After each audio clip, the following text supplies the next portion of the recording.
Hi, I'm Chris Arnold, an Avon Advanced Unit Leader, and this is the May 2014 issue of the Sunrise Avon Teams meeting in your inbox, a little team newsletter.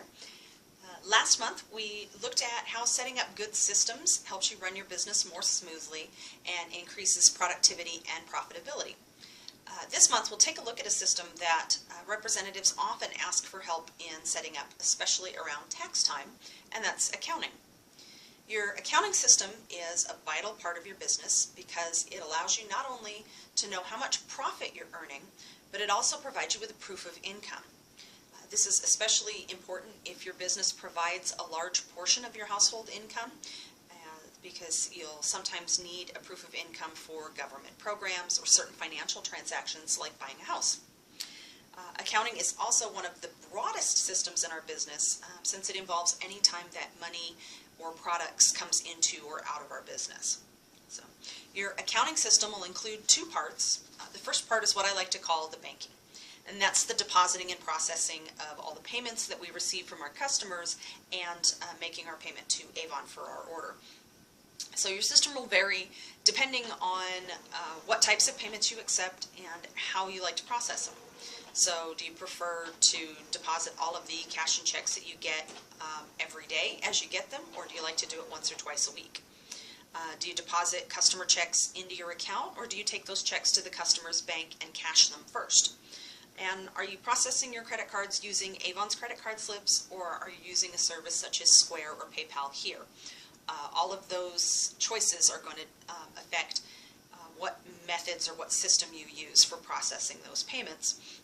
Whatever method you choose, completing the process the same each campaign will help ensure that nothing slips through the cracks.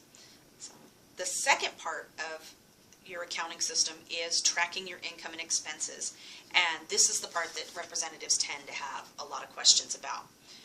There's as many accounting systems as there are people who use them, and what program you use is not as important as that it's easy to use and is what works for you.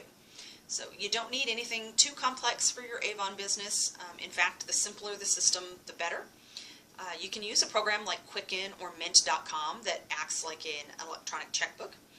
You can use a spreadsheet program like Excel, or just a regular notebook if you prefer the pen and paper method.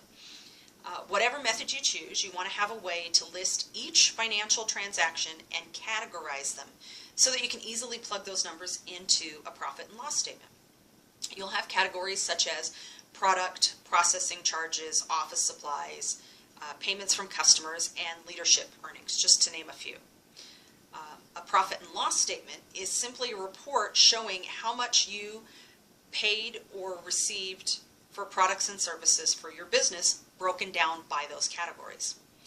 This is what you would use as proof of income if you ever need it, and this is also where you get most of the figures that you'll need for your income tax return at the end of the year.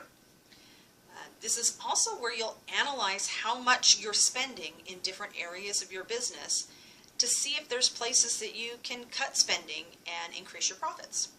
So you'll find a lot of examples of profit and loss statements online. Just Google profit and loss statements and you'll see a lot of examples.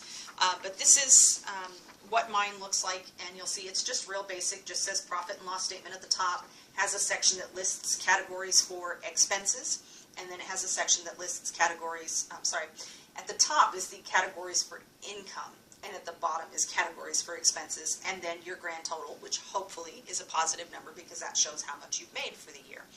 So it's real simple. It's not, I know profit and loss statement sounds big and scary, but it's really a very simple form.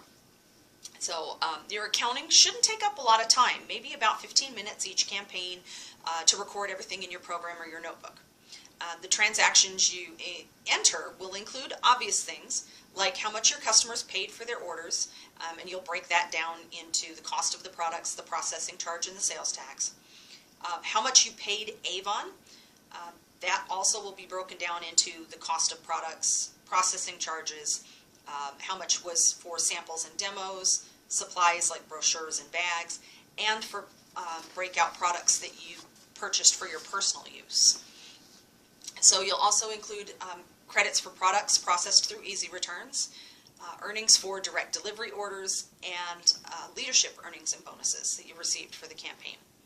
Slightly less obvious things that you'll want to track are how much you spent at other retailers for things like office supplies, supplies for making goodie bags or baskets, how much you paid for events or advertising. So if you're doing a vendor event or you go to a networking event, or you do something as some sort of advertising, like a flyer or something like that. Postage for mailing brochures to customers, mailing out thank you notes, mailing out welcome packs to team members. Anything that you ship off, your postage is something that you want to track, because that's something you can deduct from your earnings. And how much you spend on drinks and food when meeting at a restaurant. So if you go to a restaurant for business purposes, like a sales meeting, a team meeting, signing up a new representative, or maybe you have a customer that you're just meeting them for lunch and you're talking about their Avon needs while you're there. So you want to track that as well. And the very easily overlooked things that you want to track are things like product given as payment. For example, if you're trading products with another direct sales rep, or if you're paying a helper or a babysitter in product for their services, whatever they do for you. Business use of your car, you'll need to track your mileage and your actual expenses like gas, maintenance, parking, and insurance. And you may be able to take a home office deduction on your taxes, so you'll want to track expenses related to computers, cell phones, and your home, like rent and mortgage and utilities. Everyone's tax situation is different, so I highly recommend working with a tax professional who specializes in home-based businesses. For questions about whether you need to file a return for your business, what deductions you can and can't take on your return, and it'll also help you determine what categories you want to track for your income and expenses. So that'll help you have a better idea of what you're going to do with your accounting as far as the categories that you set up. As always, my team can, if you want to discuss anything in the meeting in your inbox, you can hop on over to our Facebook page for that, or call or email me with questions anytime. Hope you found this helpful, and I will see you again next month with another meeting in your inbox.